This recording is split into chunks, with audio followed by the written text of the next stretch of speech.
అందరికీ దాసోహం. ఆచార్య దివ్య తిరువడగలే శరణం. ఈరోజు 24వ పాసురం.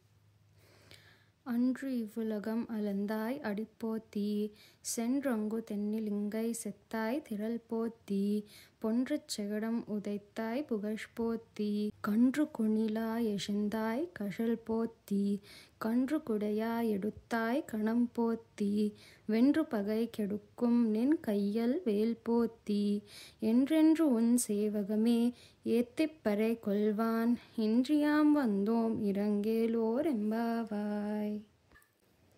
ఈ పాసురం యొక్క భావము: వామనావతార కాలమందు ఈ లోకమును 2 అడుగులలో కొలిచిన స్వామి మీ పాదార విందములకు మంగళములుగాక. రామావతార కాలమున రావణుడున్న చోటికి వెళ్ళి లంకను నశింపచేసిన స్వామి మీ పరాక్రమునకు మంగళమగుగాక. నశించేటట్లుగా శకటాసురుణ్ణి తన్నిన మీ కీర్తికి మంగళమలగుగాక.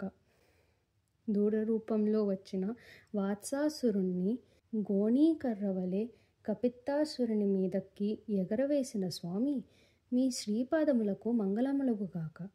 గోవర్ధనగిరి పర్వతమును గొడుగుగా ఎత్తిన స్వామి నీ కృపాగుణమునకు మంగళములగుగాక. శత్రువులను జయించి ద్వేషమును నశింపచేసిన నీ చేతియందుండే బల్లెమునకు మంగళములగుగాక అని ఈ ప్రకారము మంగళాశాసనములు చేసి నీ వీర చరిత్రనే పాడడానికి మేము వచ్చాము. మేము నీ దాసులము, నీ దగ్గర నుండి విద్యా విశేషమును పొందుటకు వచ్చాము, మాకు దయ చూపండి అని గోపబాలికలందరూ శ్రీకృష్ణుని ప్రార్థిస్తున్నారు. శ్రీ గోదారంగనాథ స్వామి దివ్య తిరువడగలే శరణం.